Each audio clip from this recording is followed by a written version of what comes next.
الحمدللہ ثم الحمدللہ کہ اللہ نے عید الفطر سے ایک دن پہلے جمعۃ الوداع عطا فرمایا اور رمضان المبارک کی سعادتوں کی طرح یہ سعادت بھی ہمارے حصے میں آئی۔ اب خوش نصیب ہوں گے وہ لوگ جو اس جمعۃ الوداع کی کامل ادائیگی فرمائیں گے، وقت پر تشریف لائیں گے، کام کاج کاروبار کو اور دوسری مصروفیات کو ترک کر دیں گے۔ گرامی قدر، جمعۃ المبارک بذات خود بڑی اہمیت کا حامل ہے۔ سرور کائنات فخر موجودات صلی اللہ علیہ وسلم نے جمعہ کو سید الایام ارشاد فرمایا کہ یہ تمام دنوں کا سردار ہے، جیسا کہ راتوں کی سرداری لیلۃ القدر کو ہے، اسی طرح دنوں کی سرداری جمعۃ المبارک کو حاصل ہے۔ اور پھر جمعۃ المبارک بھی ہو رمضان شریف کا، اور وہ بھی جمعۃ الوداع ہو، کیا بات ہے! اللہ اپنے بے پایاں رحمتوں سے پتہ نہیں کتنا ہی حصہ عطا فرمائیں گے جمعۃ المبارک کی ادائیگی کرنے والوں کو، بلکہ میں کہا کرتا ہوں کہ کامل ادائیگی کرنے والے۔ ہم سمجھتے ہیں کہ زور کی طرح جمعے کی بھی بس نماز پڑھ لیں کافی ہے، یہ بات صحیح نہیں۔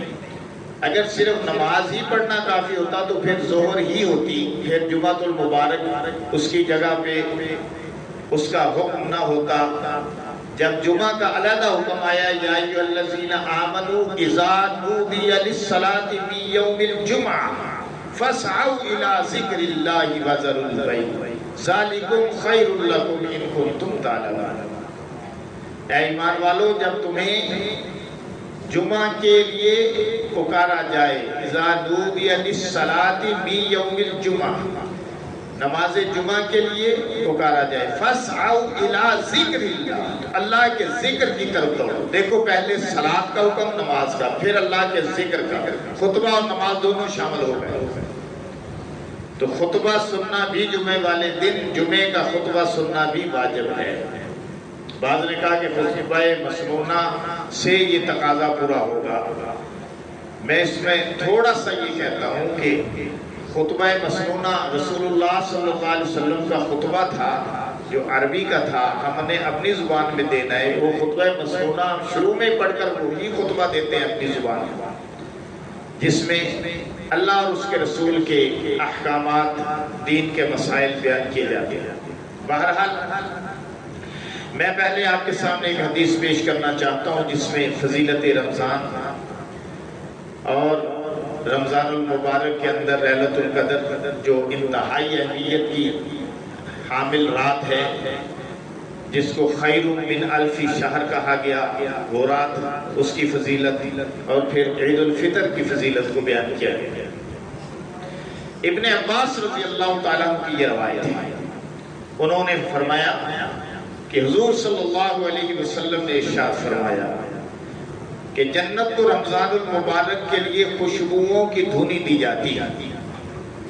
جنت کو رمضان المبارک کے لیے خوشبوؤں کی دھنی دی جاتی ہے، اور اخیر سال تک رمضان المبارک کی خاطر جنت کو آراستہ کیا جاتا ہے، سجایا جاتا ہے، مہکایا جاتا ہے۔ پس جب رمضان المبارک کی پہلی رات ہوتی ہے، یعنی جب رمضان المبارک شروع ہو رہا ہوتا ہے، تو عرش کے نیچے سے ایک ہوا چلتی ہے، اس ہوا کا نام ہے مسیرہ، میم سے یہ ریح راہ، مسیرہ، جس کے جھونکوں کی چلنے کی وجہ سے جنت کے درختوں کے پتے اور جنت کے دروازوں کے، جنت کے کیواڑوں کے حلقے بجنے لگتے ہیں، جس سے ایک سریلی آواز دل آویز آواز پیدا ہوتی ہے کہ سننے والوں نے اس سے اچھی کوئی آواز کبھی نہیں سنی. جو جنتی اس آواز کو سنیں گے تو وہ مسیرہ ہوا کے چلنے کے باعث جو جنت کے درختوں کے پتے اور جنت کے دروازوں کے جنت کے کیواڑوں کے حلقے جو بجنے لگتے ہیں تو اس سے جو آواز پیدا ہوتی ہے تو اس سے بہتر کوئی سریلی آواز کبھی جنتیوں نے نہ سنی ہوگی. پھر خوش نما آنکھوں والی حوریں اپنے مکانوں سے نکل کر جنت کے بالا خانوں کے درمیان کھڑے ہو کر آواز دیتی ہیں کہ کوئی ہے جو اللہ کی بارگاہ میں ہم سے منگنی کرے. بھائی آپ نے بولنا نہیں ہے, خاموش رہنا ہے. اب میں بول رہا ہوں آپ نے سننا ہے, ٹھیک ہے؟ ورنہ پھر میں اپنی تقریر بھول جاؤں گا تو آپ کو کیا فائدہ ہوگا. حق تعالی شانہ جنت کی حوریں فرماتی ہیں کہ کوئی ہے ہم سے منگنی کرنے والا, کہ حق تعالی شانہ یعنی اللہ تعالی تبارک و تعالی اسے ہم سے, ان حوروں کو ہم سے, جو ہم سے منگنی کریں ان سے ہم سے ہمارا رشتہ قائم کرائیں, ہم سے جوڑ دیں. پھر وہی حوریں جنت کے داروغہ سے پوچھتی ہیں کہ یہ کیسی رات ہے. وہ جو رمضان المبارک کی پہلی رات ہوتی ہے, توجہ آپ نے میری طرف رکھنی ہے پوری. وہ پوچھتی ہیں رضوان سے, جنت کے داروغے کا نام ہے رضوان, جو جنت کا نگران ہے, ذمہ دار ہے, اس کا نام ہے رضوان. اس سے پوچھتی ہیں یہ کیسی رات ہے. وہ لبیک کہہ کر جواب دیتے ہیں کہ رمضان المبارک کی پہلی رات ہے. سبحان اللہ, رمضان المبارک کی پہلی رات ہے کہ جنت کے دروازے آج امت محمدیہ صلی اللہ علیہ وسلم کے لیے کھول دیے گئے ہیں. حضور علیہ السلام نے فرمایا کہ حق تعالی جل شانہ رضوان سے فرما دیتے ہیں کہ جنت کے دروازے کھول دو, اور مالک جہنم جو جس کا نام ہے داروغہ جہنم, اس سے فرماتے ہیں کہ احمد مصطفیٰ مجتبی صلی اللہ علیہ وسلم کے امت کے روزے داروں پر جہنم کے دروازے بند کر دے.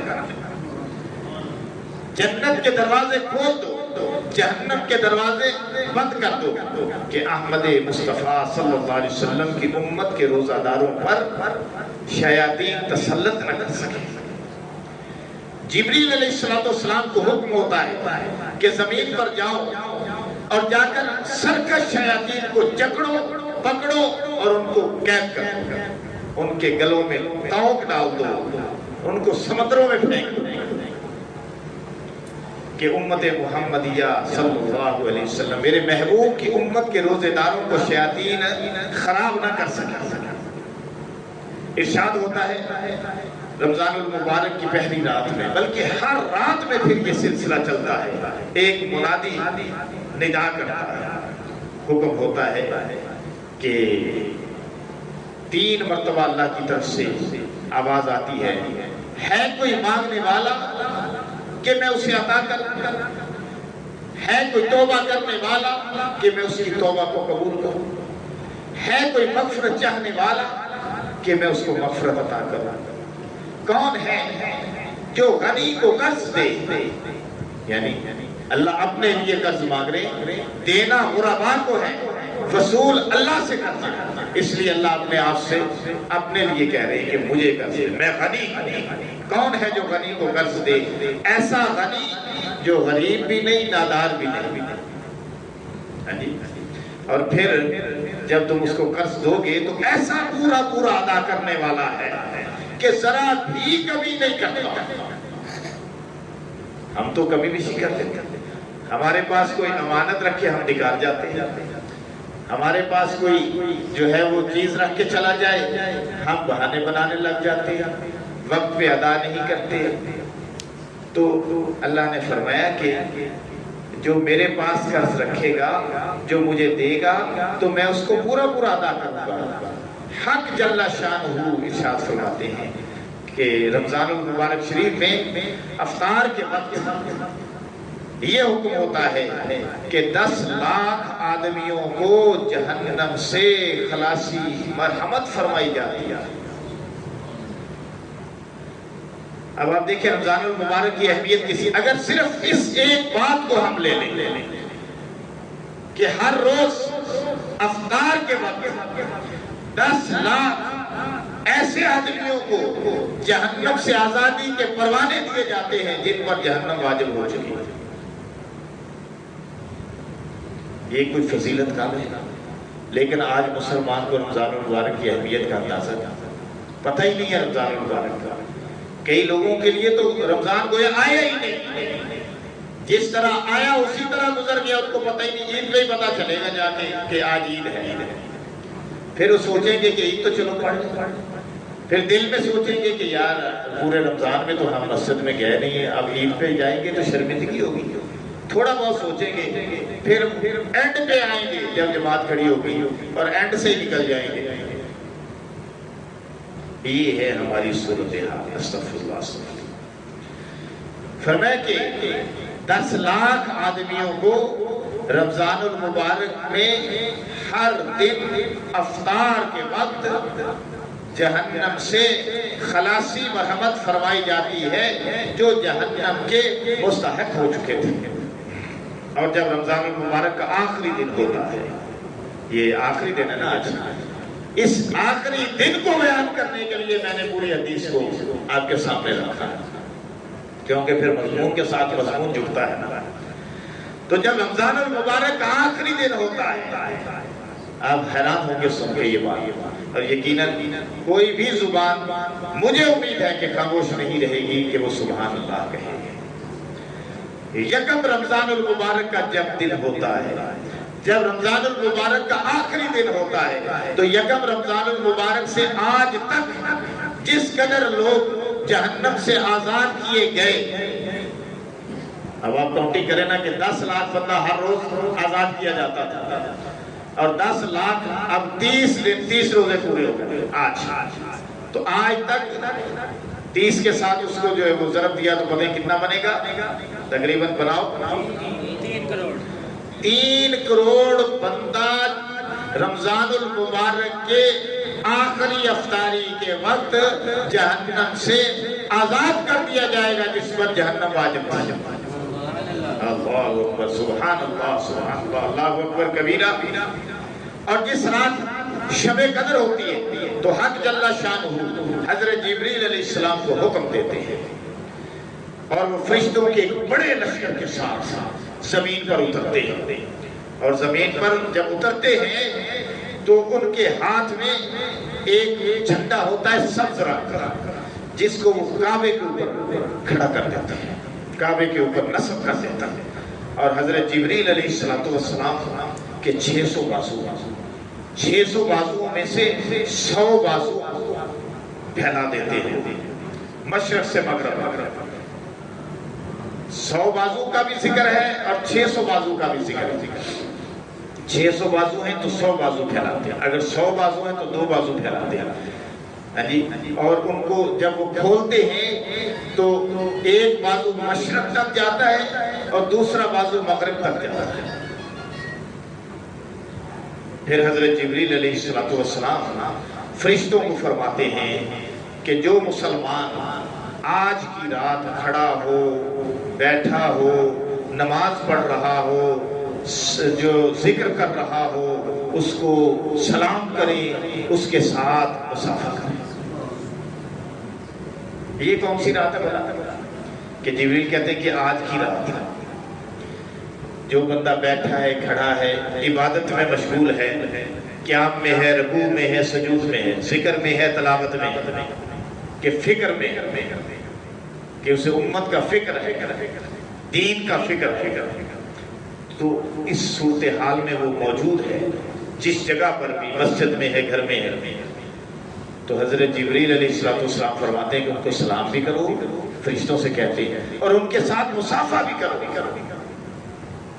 اب یہ رات کون سی ہے؟ یہ رات وہ رات ہے جس سے چاند رات کہتے ہیں۔ یہ بہت غلط بات ہے، اور ہم چاند رات کو کہاں صرف کرتے ہیں، اور ہم چاند رات کی کس طرح دھجیاں اڑاتے ہیں، اور ہم چاند رات کی عبادت کو کس طرح ضائع کرتے ہیں کہ وہ انعام کی رات ہے۔ چاند رات دراصل لیلۃ الجائزہ ہے، لیلۃ الجائزہ۔ اور جو دن ہے نا عید کا دن جو ہے وہ یوم الجوائز، وہ ہے یوم الجوائز، اور جو رات ہے وہ لیلۃ الجائزہ ہے، یعنی جائزہ کا، جانچ کا دن، ایگزامن کرنے کا دن، کہ اللہ پاک اس دن جتنی نیکیاں، جس قدر نیکیاں، جس طرح کی نیکیاں کی ہے مسلمانوں نے، روزے رکھے، تلاوت کی، ذکر کیا، نمازیں پڑھی، نوافل ادا کیے، 10ویں نمازیں پڑھی،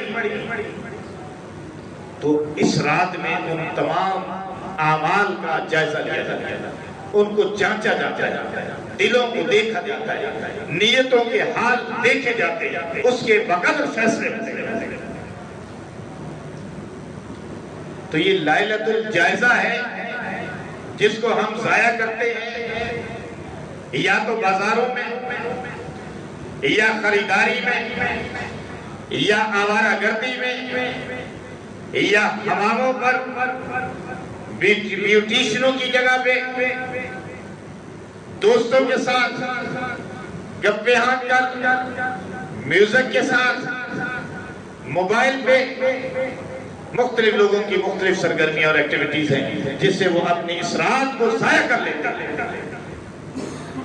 صرف کمائی ان کے لیے بنتی ہے، صرف یہ رات انعام کی رات ان کے لیے بنتی ہے، جو اس رات کو آوارہ گردیوں میں، غفلتوں میں برباد نہیں کرتے، بلکہ اس رات میں اللہ کی عبادت کرتے ہیں۔ اگر عبادت کرنے کا موقع نہیں، تسبیح کریں، عشاء کی نماز پڑھیں، سو جائیں، صبح جلدی سے اٹھ جائیں، تہجد ادا فرما لیں، اذان سے پہلے ٹائم ہوتا ہے نا تہجد کا، وقت اذان شروع ہونے سے پہلے تہجد ادا فرما لیں، عید کی نماز کی تیاری کر لیں۔ یہ رات ان کے لیے بھی لیلۃ الجائزہ ہے، لیکن جو عبادت میں مشغول ہو گئے ان کی تو کیا بات ہے، سونے پہ سہاگا ہے، ان کی تو خوش قسمتی کا اندازہ ہی کوئی نہیں، ان کی خوش قسمتی، خوش بختی کو بیان کر سکتا ہی کوئی نہیں۔ تو جبریل علیہ السلام ان کو حکم دیتے ہیں کہ محبوب صلی اللہ علیہ وسلم، امت محمدیہ علیہ السلام کی امت کے لوگ جو عبادت میں مشغول ہیں، ذکر و اذکار میں مشغول ہیں، ان کے ساتھ سلام لیں، ان کے ساتھ مصافحہ کریں۔ اب یہاں مصافحے سے ایک بات یاد آ گئی کہ دیکھیں مصافحہ سنت جو ہے وہ 2 ہاتھوں سے ہے، اس طرح آپ کا ایک ہاتھ، میرے 2 ہاتھ، آپ کا ایک ہاتھ، میرے دونوں ہاتھوں کے اندر۔ اگر آپ اپنا دوسرا ہاتھ بھی ملائیں، یا میرا ایک ہاتھ ہے، آپ اپنے دونوں ہاتھ رکھے ہوئے ہیں، دونوں ملائیں تب بھی ٹھیک ہے، دو ہاتھوں سے مصافحہ کریں، یہ حقیقت میں مصافحہ ہے۔ اگر دوسرا فریق ایک ہاتھ چھوڑ بھی دیتا ہے کوئی بات نہیں، یہ بھی مصافحہ ہو جاتا ہے۔ حضرت عبداللہ بن مسعود رضی اللہ تعالیٰ عنہ کی روایت ہے کہ رسول اللہ صلی اللہ علیہ وسلم نے میرے ساتھ مصافحہ کیا، آپ صلی اللہ علیہ وسلم کے دونوں ہاتھوں میں میرا ہاتھ تھا، اور اس دوران آپ نے مجھے تشہد سکھایا۔ تو ثابت ہو گیا کہ رسول اللہ صلی اللہ علیہ وسلم نے جو مصافحہ کیا تو دونوں ہاتھوں سے کیا۔ ویسے جائز ہے سلام لینا ایک ہاتھ سے بھی، لیکن جو ادب آداب کے مقام ہیں، جو ادب آداب کی شخصیات ہیں، علماء ہیں، اساتذہ ہیں، بزرگان دین ہیں، بزرگ ہیں، سفید ریش ہیں، ان کے ساتھ ادب سے 2 ہاتھوں سے سلام کریں، یہ مصافحہ۔ تو خیر یہ تو ایک ذیلی بات آ گئی بیچ میں عرض یہ کر رہا تھا کہ پھر فرشتے مصافحہ کرتے ہیں، اور صرف مصافحہ ہی نہیں، صرف دعا سلام ہی نہیں کرتے، بلکہ ان کی دعاؤں پہ آمین بھی کہتے ہیں، کہو سبحان اللہ۔ اور جن کی دعاؤں پہ فرشتے آمین کہیں، مجھے آپ یہ بتائیں کہ ان کی دعا کی قبولیت میں کوئی شک رہ جائے؟ دنیا میں کسی مسئلے سے دیر ہو جائے تو ہو جائے، ورنہ اللہ قبول ضرور فرماتے ہیں۔ وہی دعائیں اللہ اپنے پاس سیو کر لیتے ہیں، اور سیو کر کے جب ہم جنت میں جائیں گے تو ہمیں بے پایا نعمتیں عطا ہوں گی، تو ہم کہیں گے یا اللہ اتنے اعمال تو میں نے نہیں کیے تھے جتنی مجھے نعمتیں عطا ہو گئی۔ تو اللہ فرمائیں گے کہ تم نے اتنے 100 دعائیں کی تھی جو دعائیں دنیا میں تو قبول میں نے نہیں کی، کیونکہ میری مصلحت تھی تمہیں دنیا میں جس انداز سے جس طریقے سے میں نے رکھنا تھا اسی طریقے سے رکھنا تھا، لیکن میں نے ان کو سیو کر لیا، اور جنت میں تمہیں اس کا میں ایوارڈ اور جنت میں اس کو میں بطور گفٹ کے تمہیں دے رہا ہوں۔ تو وہ اتنا بڑا گفٹ ہوگا، اتنا وہ عالی شان ہماری دعاؤں کا گلدستہ اور گفٹ ہوگا کہ ہم سوچیں گے کہ کاش دنیا کے اندر ہماری کوئی دعا قبول ہی نہ ہوئی ہوتی، سب اللہ جنت کے لیے سیو کر لیتے ہیں۔ دنیا کا کیا ہے، یہ تو گزر ہی جائے گی۔ اور یہ بھی یاد رکھو کہ دعا خالی دعا نہیں ہے، بلکہ دعا کو اللہ نے عبادت کا درجہ دیا ہے، اور عبادت بھی وہ جس کو میرے اور آپ کے نبی نے فرمایا الدعاء مخ العبادہ، دعا عبادت کا بھی مرز ہے۔ تو دعائیں کیا کرو، دعائیں کرنے سے مسائل حل ہوتے ہیں، تقدیریں بدل جاتی ہیں، نگاہ مرد مومن سے بدل جاتی ہیں تقدیر، بوزوں کے یقین پیدا تو کٹ جاتی ہیں سنجیدیں، ذوق یقین اپنے اندر پیدا کرنا۔ تو پھر دیکھیں آپ کہ کیا پوزیشن ہوتی ہے۔ ہمارا یقین ہی اس لیول کا نہیں ہے تو پھر پوزیشن بھی خود بخود ہی خراب ہوگا۔ تو جبریل علیہ السلام پھر آواز دیتے ہیں کہ اے فرشتوں کی جماعت، اب کوچ کرو اور چلو۔ فرشتے حضرت جبریل علیہ السلام سے پوچھتے ہیں اللہ تعالیٰ نے احمد مجتبیٰ محمد مصطفیٰ صلی اللہ علیہ وسلم کی امت کے مومنوں کی حاجتوں ضرورتوں میں کیا معاملہ فرمایا ہے؟ سلام بھی ہم نے لے لی، فرشتے کہتے ہیں، مصافحہ بھی کر لیا، ان کی دعاؤں بھی آمین بھی کہہ دیا۔ اب یہ بتاؤ کہ ان معاملوں کے ساتھ، ان مومنوں کے ساتھ اللہ نے معاملہ کیا کیا ہے، ان کی ضرورتوں کے متعلق کیا فیصلہ ہوا ہے؟ تو حضرت جبریل علیہ السلام فرماتے ہیں کہ اللہ تعالیٰ نے ان کی ضرورتوں اور حاجتوں کے متعلق جو ہے وہ فیصلہ کر دیا ہے کہ ان کے ساتھ اللہ اپنی رحمت والا معاملہ کریں گے، 4 شخصوں کے علاوہ سب کی بخشش کر دی جائے گی، اور 4 شخصوں کے علاوہ اللہ نے سب کو معاف کر دیا ہے۔ اب یہ 4 شخص کون سے ہیں یہ ہم دیکھ لیں، اور اگر ان میں سے کوئی برائی ہمارے اندر ہے یا ہمارا شمار ان 4 شخصوں میں ہو رہا ہے تو پھر ہم اپنے آپ کو ان سے نکالیں۔ ابھی وقت ہے، ابھی زندگی ہے، اجے ڈلے بیرادہ کچھ نہیں کیا، ابھی زندگی ہے، الحمدللہ جی رہے ہیں۔ رمضان المبارک اللہ نے ہمیں بڑا موقع عطا فرمایا، بڑا موقع عطا فرمایا۔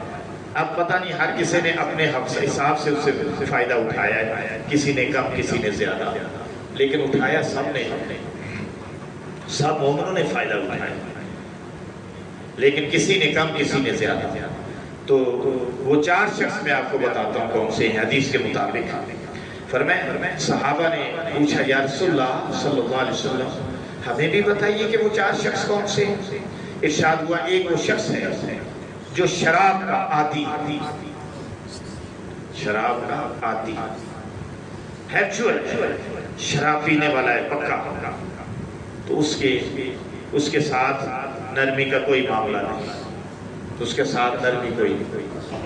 استغفراللہ استغفراللہ۔ دیکھیں یہ شراب پینا کس قدر بری بات ہے اور کتنا بڑا جرم ہے کہ اگر شرابی توبہ نہ کرے تو رمضان المبارک جیسا مہینہ بھی اس کے لیے فائدہ مند نہ ہوگا۔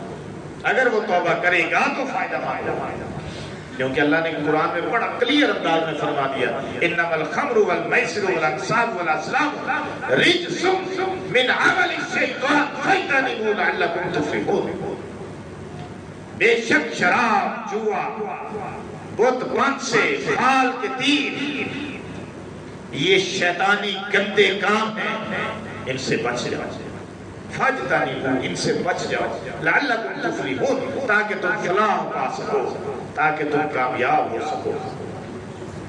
اس کا معنی ہے کہ شرابی کامیاب نہیں، جوئے والا کامیاب نہیں، فال نکالنے والا کامیاب نہیں، نکلوانے والا کامیاب نہیں، نجومیوں سے شگون لینے والا کامیاب نہیں۔ یہ جب تک توبہ نہیں کریں گے اس وقت تک اللہ ان کی طرف رحمت کی نگاہ نہیں کرے گا۔ یہ بات یاد رکھیں۔ ایک جو شراب کا عادی ہے، دوسرا جو والدین کا نافرمان ہے۔ یہ بات یاد رکھیں۔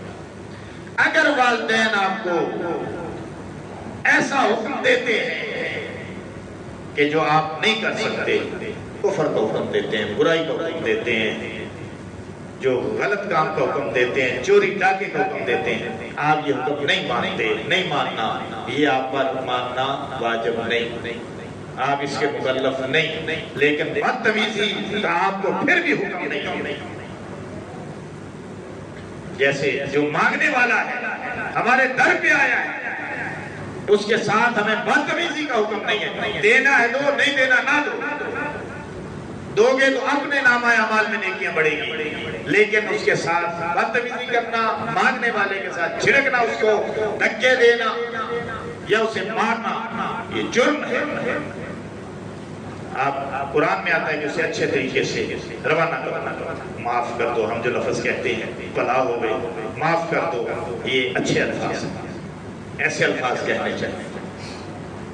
ہمارے پاس نہیں ہے، نہ دے کوئی بات نہیں، لیکن جھڑکے نہیں، مارے نہیں، گالی نہ دے، دھتکارے نہیں، نفرت نہ کرے۔ پتہ نہیں کس مصیبت میں ہے بیچارہ، ہمیں کیا پتہ۔ تو خیر اسی طرح والدین، انتہائی بات یہ ہے کہ اگر کفر اور شرک کا بھی حکم دے تو ماننا نہیں، کفر شرک کا حکم دے ماننا نہیں، برائی کا حکم دے نہیں ماننا، لیکن بدتمیزی پھر بھی نہیں کرنی۔ تو ہم کیا کرتے ہیں؟ ہم تو اپنے بچوں کے لیے، اپنی بیویوں کے لیے، اپنے تھوڑی تھوڑی بات پر ہم اپنے والدین کو جھڑکیاں بھی دیتے ہیں، گالیاں بھی نکالتے ہیں، مارنے تک جاتے ہیں، دھتکارتے ہیں، ان کا دل دکھاتے ہیں۔ میں آپ کو بتا دوں، آپ نے ماں کا دل دکھایا ہے، والد کا دل دکھایا ہے، آپ کی کوئی نیکی قبول نہیں۔ یہ بات یاد رکھیں میری، آپ کی کوئی نیکی قبول نہیں، جتنی مرضیاں نیکی کرتے رہو، اور نہ ہی ترقی کے زینوں پہ چڑھ سکو گے کبھی۔ ایک وقت ایسا آئے گا کہ ایسے زینے پہ کھڑے ہو گئے جہاں سے دھڑام سے نیچے جا گئے۔ جب تک کہ والدین کے ساتھ اچھا سلوک نہ کرو، زندگی میں برکت آ ہی نہیں سکتی، دعائیں قبول ہو ہی نہیں سکتی، جنت عطا ہو ہی نہیں سکتی، نماز روزہ قبول ہو ہی نہیں سکتا۔ یاد رکھنا، اس لیے کہ اللہ نے اس کا خاص حکم دیا ہے، وَبِالْوَالِدَيْنِ إِحْسَانًا، والدین کے ساتھ حسن سلوک کرنا۔ اپنی عبادت کے بعد اللہ نے سب سے پہلا جو حکم دیا وہ والدین کے ساتھ احسان کا حکم دیا ہے۔ اتنے کو کہا، اتنے کہے کو کافی جانیے، آگے چلیں۔ ایک شراب کا عادی، لیلۃ الجائزہ میں بھی اس کی طرف رحمت کی نگاہ نہیں، اور دوسرا والدین کا نافرمان، لیلۃ الجائزہ میں بھی اس کی طرف نگاہ رحمت نہیں۔ ایک قطع رحمی کرنے والا، رحم رشتے، رحم کہتے ہیں پیٹ کو، جو رحم کے رشتے، پیٹ کے رشتے، رشتے داریاں، جو رشتوں سے، جس رشتوں کو، ناتوں کو توڑنے والا، تعلقات کو توڑنے والا۔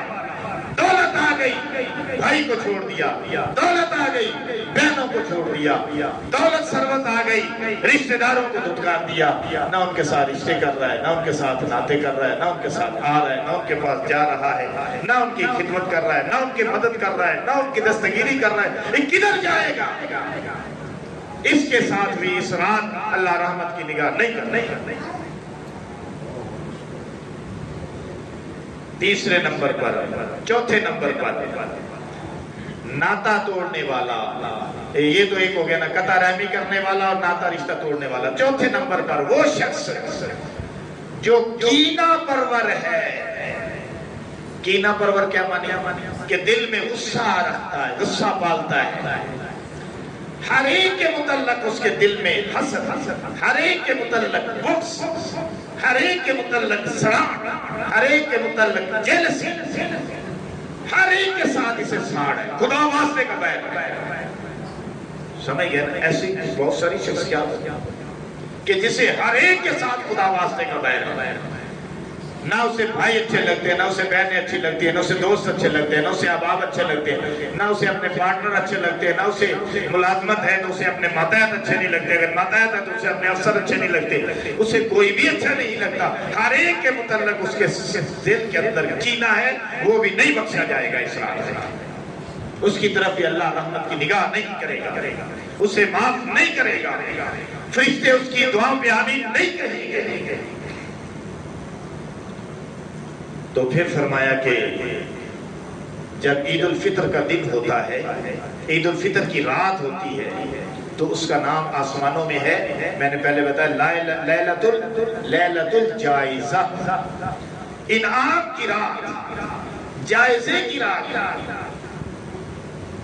اور جب عید کی صبح ہوتی ہے تو حق تعالی جل شانہ فرشتوں کو شہروں میں بھیج دیتے ہیں، پھر عید آ جاتی ہے صبح، تو پھر کیا ہوتا ہے؟ پھر فرشتوں کو اللہ شہروں میں بھیج دیتے ہیں، جاؤ بھائی دنیا سے چلے جاؤ، شہروں میں چلے جاؤ، دیہاتوں میں چلے جاؤ، وہ زمین پر اتر کر تمام گلیوں اور راستوں کے سروں پہ کھڑے ہو جاتے ہیں، اور ایسی آواز سے جن کو جنات اور انسانوں کے سوا ہر مخلوق سنتی ہے، پکارتے ہیں۔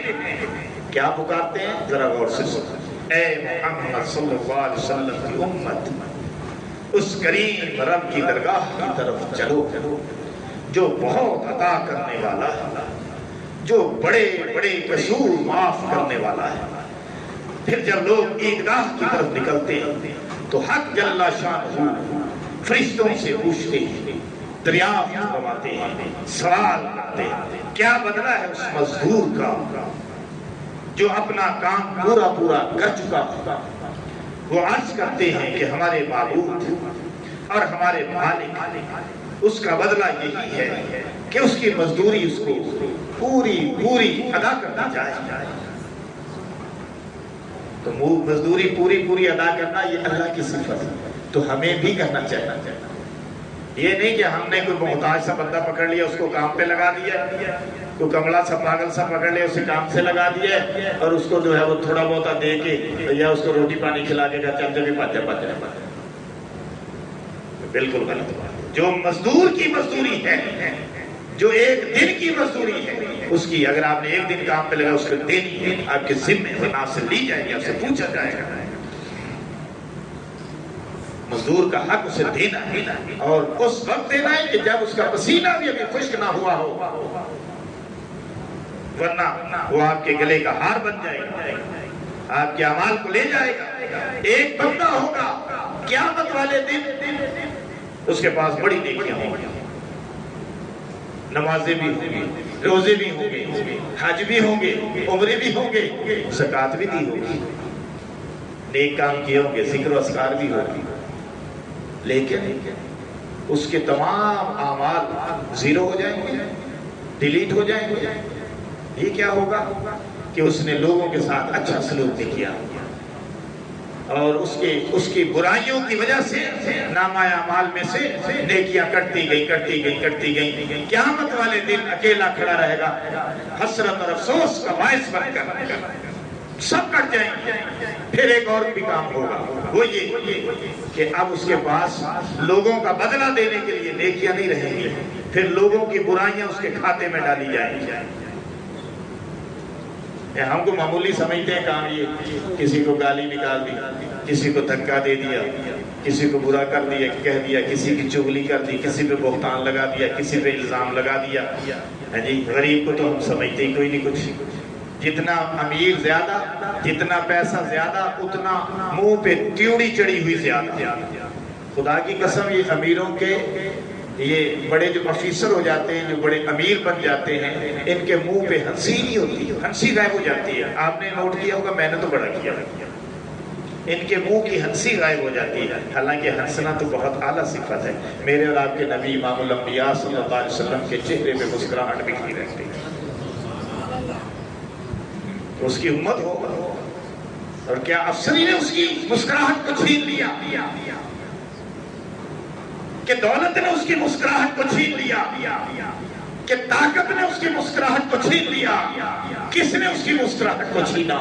میں کہتا ہوں اللہ اس سے راضی نہیں ہے۔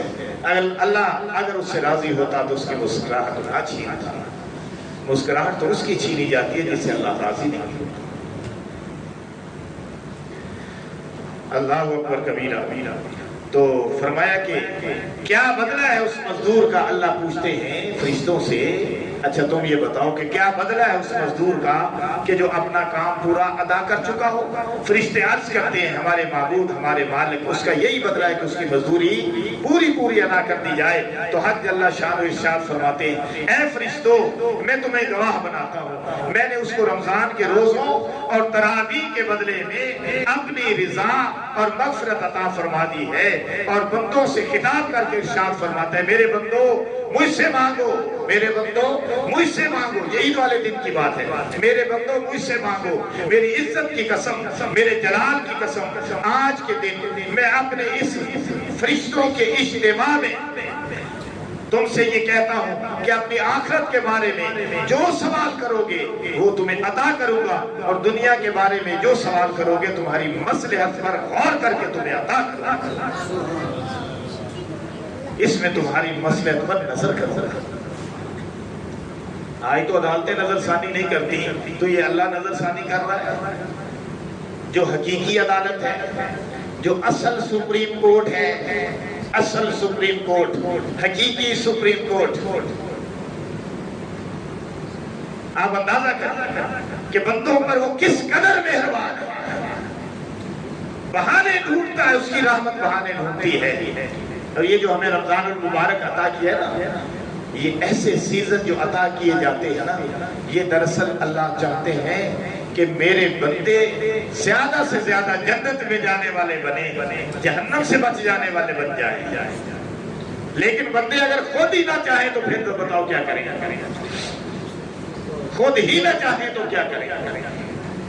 پھر یہ خوشومی قسمت ہے کہ نہیں ہے کہ رمضان المبارک پورا گزر گیا، مسلمان ٹس سے بس نہیں ہوا، اور ہے کہنے کو مسلمان، نہ نماز پڑھی، نہ ذکر کیا، نہ تلاوت کی، نہ کچھ کیا، ٹی وی پہ بیٹھا رہا، سامنے ٹی وی کے سامنے بیٹھا رہا، موبائل پہ بیٹھا رہا، اسی طرح اس کی سرگرمیاں جاری رہی، بد عملی اسی طرح جاری رہی، فضائل بھی سنتا رہا، مسائل بھی سنتا رہا، تقریریں بھی سنتا رہا، لیکن ٹس سے باسی نہیں ہوئی۔ اللہ ایسے لوگوں کے حال پہ رہ گئے۔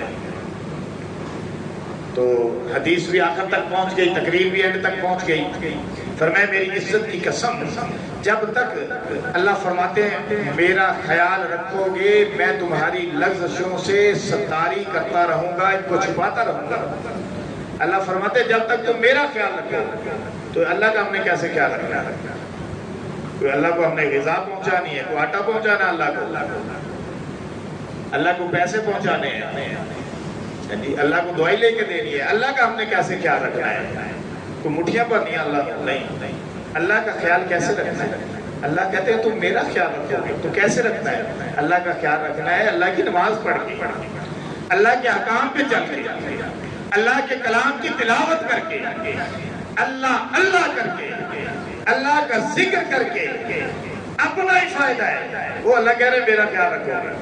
یعنی جس طرح قرآن میں ایک جگہ فرمایا نا وَإِن تَنْصُرُوا اللَّهَ يَنْصُرْكُمْ وَيُثَبِّتْ أَقْدَامَكُمْ، اگر تم اللہ کی مدد کرو گے اللہ تمہاری مدد کرے گا، تمہارے پاؤں کو جما دے گا۔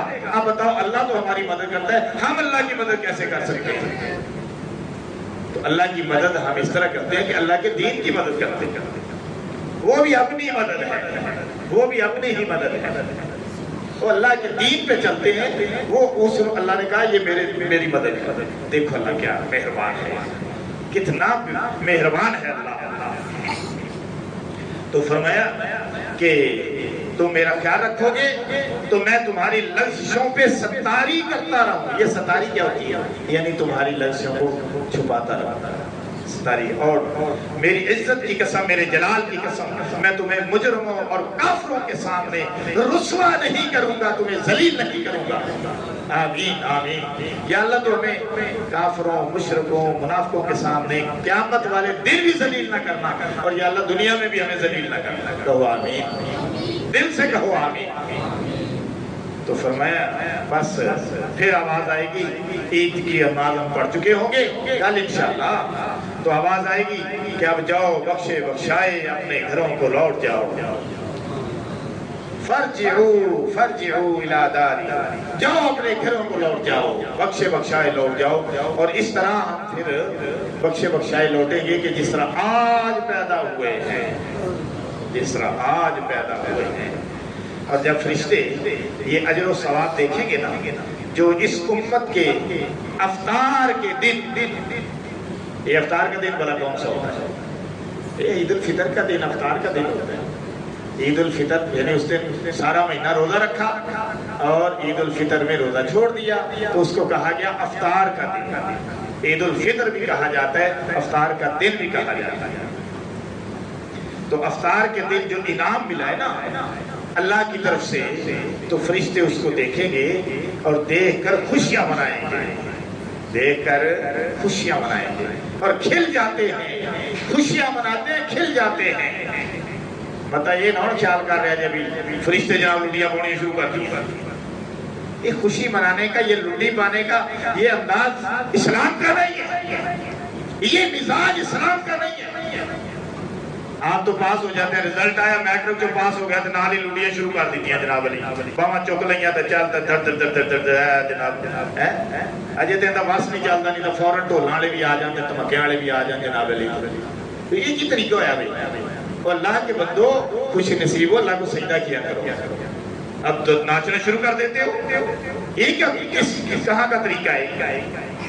اسلام کا یہ طریقہ نہیں ہے۔ اور عید الفطر کی خوشی اور خوشی کا انداز اور عید الفطر کی ساری سیلیبریشن، عید الفطر منانے کا سارا طریقہ ہمیں بتا رہا ہے کہ حقیقی خوشی کس طرح منائی جاتی ہے۔ اللہ کو راضی کر کے، صاف کپڑے پہن، خوشبو لگا کے، غریبوں کا خیال کر کے، صدقہ فطر ادا کر کے، اللہ کے سامنے سجدہ کر کے۔ بتائیں عید میں کسی موقع پر بھی کوئی ایسی بات موجود ہے کہ جہاں کے دھوم دھڑکا ہو؟ کہ میوزک، عید والے دن فلمیں ریلیز ہو رہی، عید والے دن میوزک سپیشل ریلیز ہو رہے ہیں، عید کے لیے گانے جو ہے وہ سپیشل لانچ ہو رہے ہیں۔ استغفر اللہ، یہ کیا ہے یار؟ مسلمانی کا کیا طریقہ کیا ہے؟ یہ کہاں سے لے لیا ہم نے؟ ہمیں تو ہمارے رسول پاک نے ایسے طریقے نہیں دیے، ایسے طریقوں سے تو منع کیا ہے۔ ہم نے یہ ایسے طریقے کہاں سے نکالے؟ اور پھر دیکھیں کہ عید الفطر صدقہ فطر ادا کر کے عید الفطر کے لیے آیا، یہ اسلام کا کتنا بڑا اصول ہے۔ پوری دنیا کے مذاہب میں یہ چیز نہیں کہ جیسے اسلام نے اپنے ماننے والے غرباء کو خوشیوں میں ساتھ شامل کرنے کا جو نصاب دیا ہے کسی اور نے نہیں دیا۔ اتنا بہترین نصاب ہمیں عطا کیا، وہ ہے صدقہ فطر کی صورت۔ اور جس کی جو پوزیشن ہے، جس قدر جتنا کو امیر ہے، غریب ہے، وہ اپنے حساب سے دے۔ اور دینے کے لیے یہ کہ مہمان کا بھی دینا ہے، جو اس دن بچہ پیدا ہوا ہے صبح کے وقت، عید کے وقت، اس کا بھی دینا ہے۔ اور کم از کم نصاب 2 کلو گندم ہے، 2 سیر گندم، جو تقریباً 250 روپیہ بنتا ہے میرے حساب سے۔ تھوڑا بہت کم بیش علاقے کے لحاظ سے، صوبوں کے لحاظ سے مفتیان نے زیادہ تر آٹے کا نصاب بنایا ہے، آٹے کا، کیونکہ زیادہ ہم آٹا کھاتے ہیں۔ اب آٹا لیتے ہیں، شہروں میں آٹا ہے، گٹو چلتے ہیں، تو 2200 روپے کلو، 2200 روپے کا تھیلا ہے 10 کلو کا، 15 کلو کا، تو اس حساب سے 320 روپے تقریباً بنائے۔ جو زیادہ اچھا ہے، جس کے پاس اللہ نے فراوانی دی ہے، امیر بندہ ہے، وہ کھجور دے دے، کھجور کے حساب سے دے دے، تقریباً 500-600 روپے کلو ہے، 1200 روپے بنے گا اس کا۔ اور کشمش کے لحاظ سے دے دے، وہ تقریباً جو ہے وہ 1200 سے بھی 1000 اور ڈال دے، اس کا بنے گا۔ ہر ایک کی پوزیشن جس طرح کی ہے اس طرح کا اس کا نصاب ہے. یہ نہیں کہ ایک بندہ ہے وہ جناب اس کی پوزیشن تو ہے وہ کشمش دے یا اس سے اوپر کی پوزیشن ہے تو وہ جناب اس کے باوجود بھی گندم ہی 2 سیر دے دے تو یہ اس کے لیے ٹھیک نہیں ہے. صدقہ فطر ادا ہو جائے گا کیونکہ اسلام چاہتا ہے کہ غربا کو اپنے ساتھ خوشی میں شامل کرو. تو غربا کو ہم نے اپنے ساتھ خوشی میں شامل کرنا ہے. اور عید کی نماز سے پہلے تمام صدقہ فطر ادا کرنا ہے, تمام افراد کا ادا کرنا ہے. اگر ہر فرد گھر میں اپنی پوزیشن رکھتا ہے خود ادا کرے, ورنہ ایک سربراہ کا جو ہے وہ ان کی طرف سے ادا کرنا. اللہ پاک عمل کی توفیق عطا فرمائے. وآخر دعوانا